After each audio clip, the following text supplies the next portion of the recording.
大家好，我是小丽。现在正是吃豌豆的季节，我们今天就来分享一道豌豆的家常做法。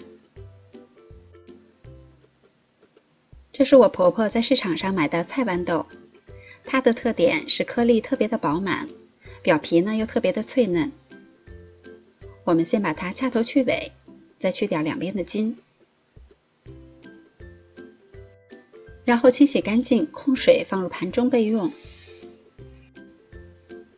再准备适量的葱花和蒜末，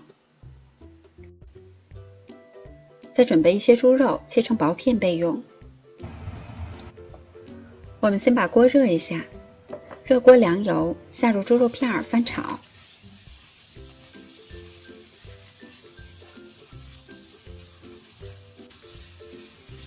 炒至肉片变色了，然后下入葱花和蒜末，炒出香味儿。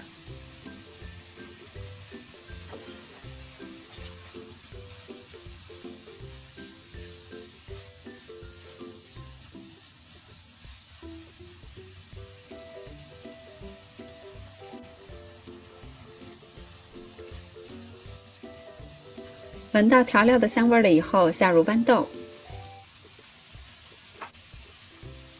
再快速的翻炒均匀。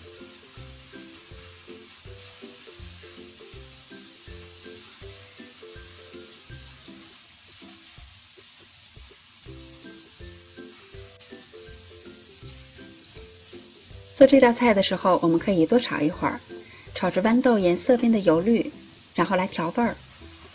加入一勺1品鲜酱油，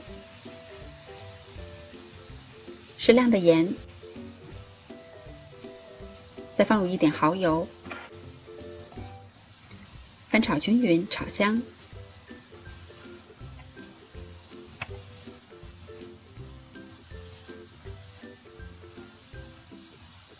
做这道菜的时候，光用炒是不行的，因为里边的豌豆呢不会熟。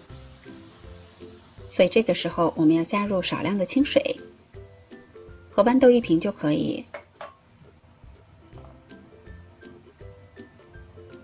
然后加盖儿，保持中火烧2到3分钟。时间差不多了以后，我们看一下，汤汁也收得差不多了。这个时候的豌豆皮儿它是非常嫩的，再撒上少许的葱花，然后一定要用铲子轻轻地推动。如果用力过大的话，里边的豆豆就都露出来了。再轻轻地翻2下，然后装盘上桌。这样做出来的豌豆表皮呢非常脆嫩，里边的豌豆粒儿又很入味儿，下酒下饭都非常好。喜欢的朋友也试一下吧。我是小丽，明天见。